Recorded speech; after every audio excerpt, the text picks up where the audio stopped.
Okay, let's make that circular shape that we can see here. It kind of looks like there's sticks coming out of the center, there's some circles, they look ornamented, so let's try and make that happen. So first of all, I'm just gonna create like a cylinder here in the center, make sure that it's indeed in the center. And just in case you weren't sure, I have interactive creation. That's why I need to like drag it and do all of that extra stuff. So on the outside, I kind of want to bevel this thing. Then on the inside, I want to add some edge loops. So first I'll create, if I have a pinched edge here, I won't be able to add edge loops. So I want to do something like this most probably.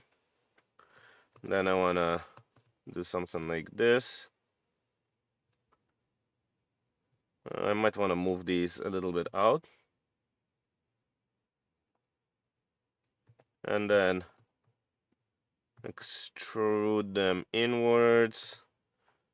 Then here and here I want to bevel it a little. Alright, there we go.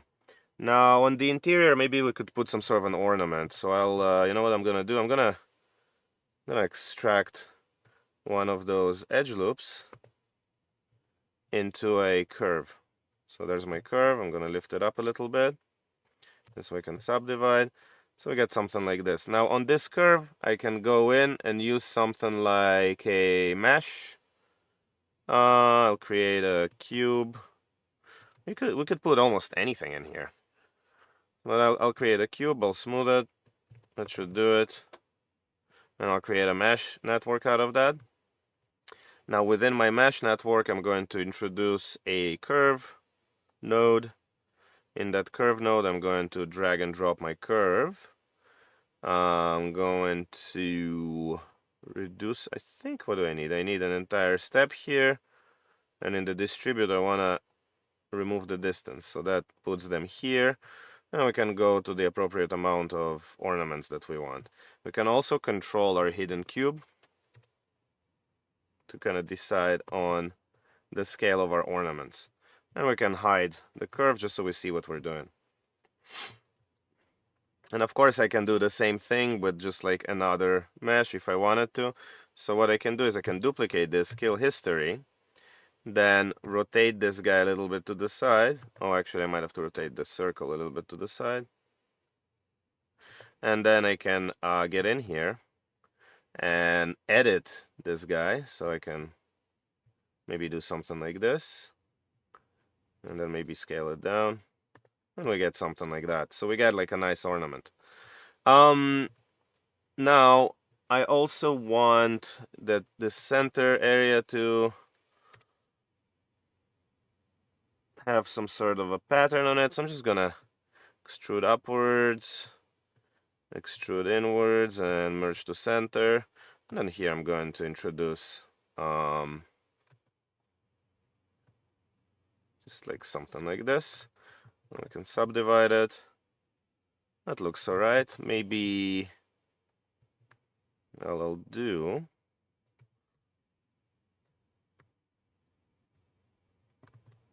is I think I have symmetry. I'll get rid of that and do something like this. Alright, awesome. Increase this too. Get something like this. Cool. Next, I wanna make like, I'm gonna hide this again.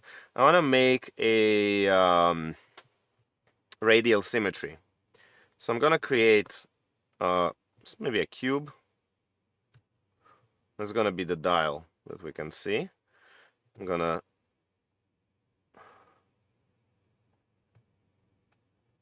zero out these, and I'm gonna group this, call this inner group.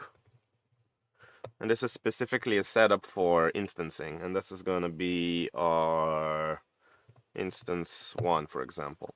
So I'm going to select my cube, move it to an appropriate location, position, you know, edit it the way I want to.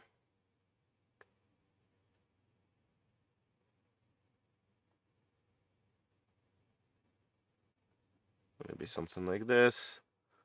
And now I want to duplicate it 7 times. So I'll go to duplicate special, 7 times, 45 degrees on the y-axis using instances. Of course, I have to select the top group.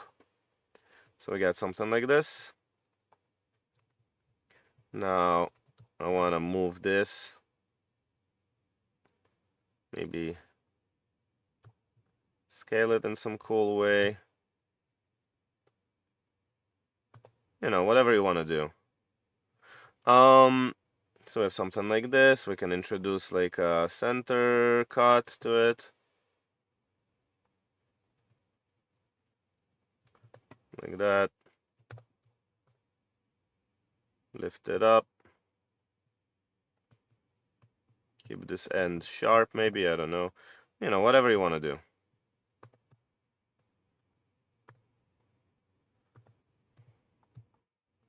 So we have something like this.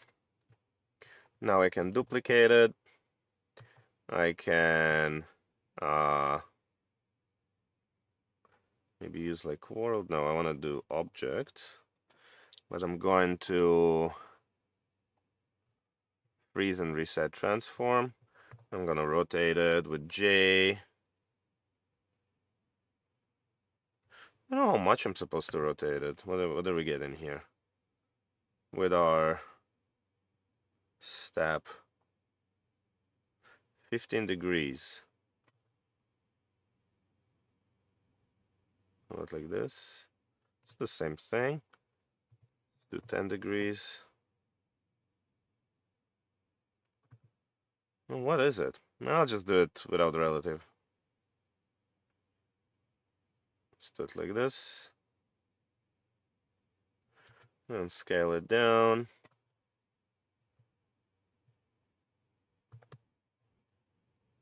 And then we can have something like that. Then here, we can chamfer our vertex. Then we can poke our face and select the center.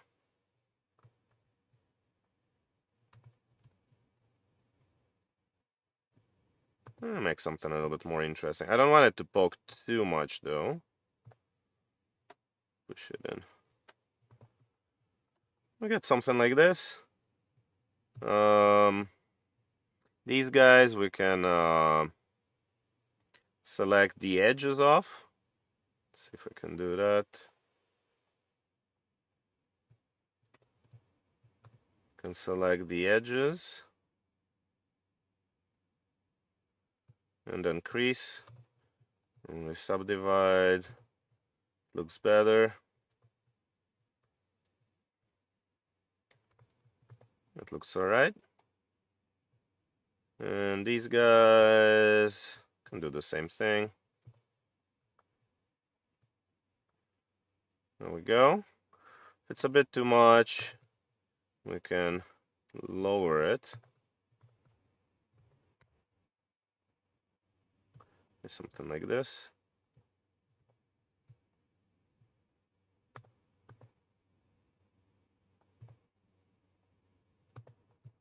And we can keep adding ornaments as much as we need to. Like, if we're going for like a whole bunch of them, we could try another circular symmetry. So let's group this. That's going to be sim1. Now let's create another one. This time, I'm gonna make like some sort of an ornament that would go here. So let's maybe create a, I don't know, I'm gonna create like a curve.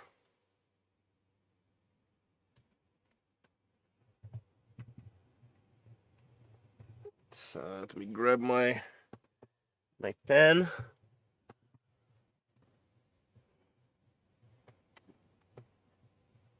If I can find it. Now there it is. Okay, so let's create some sort of an ornament. Maybe like this. And then we can extrude a like a sweep mesh on it. Maybe something like this. And then can kill history. Close holes.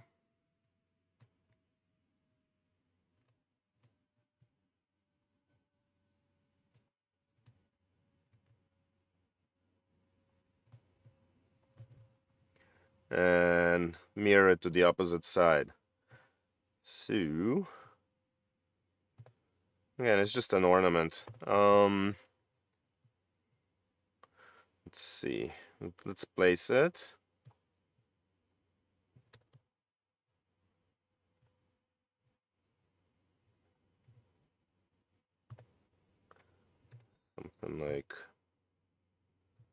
Something like this.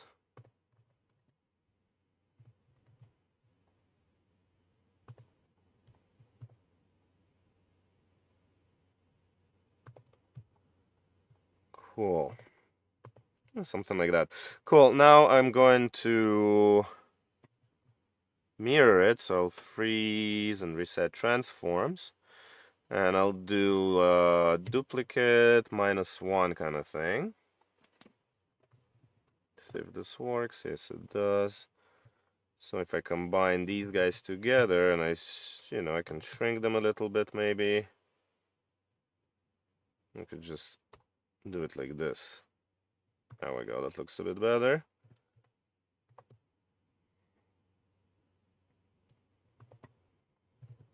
Cool. Now, I'm not entirely happy with this look. So I might, let's see if I can select those edges that I want to preserve. Increase those. What are we getting? We're getting anything decent? Not exactly.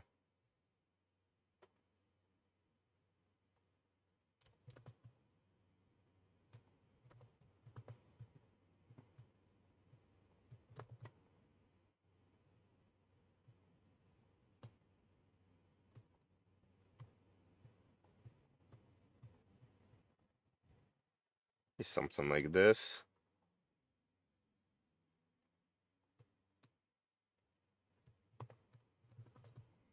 Cool. Okay, that is my ornament.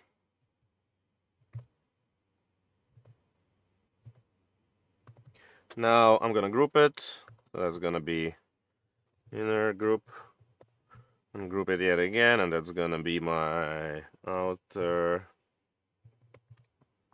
ornament 1. So yeah, this time I'm going to go.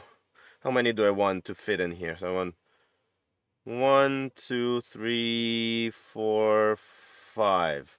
So let's do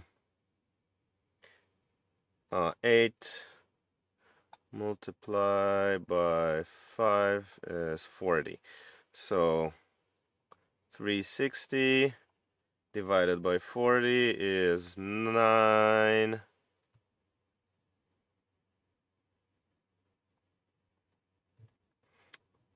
Wait, that doesn't make sense.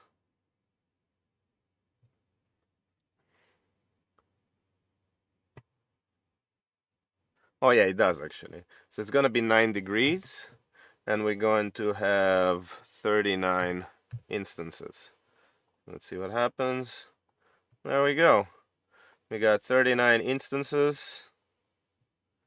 Do I like this? I don't know.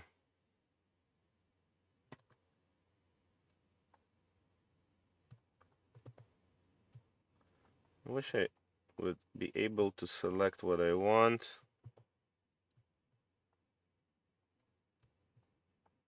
Okay, there we go. Oh, I accidentally made it live. I don't know how. Cool. So yeah, I can get in here and try and kind of control their form, if I like it or not. Let's see if we can kind of do something more like this. I don't know if I like this shape so much, but as you can see, we can do all kinds of interesting experiments here.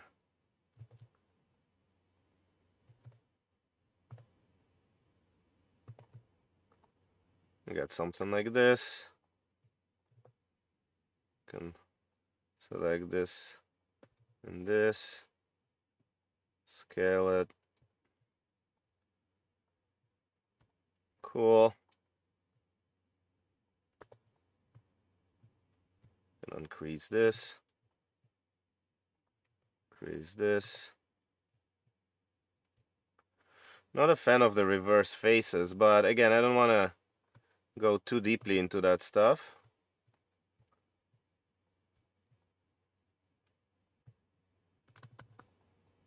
There we go. Looks a bit better. There we go. Yeah, and we can keep on editing this thing, right? We could keep on adding stuff. Once we're done, very importantly, so this is going to be our symmetry 2. So in order to break all of those connections, I can't just like combine this and call it done. What I have to do is I'll duplicate all of my top level nodes. So duplicated.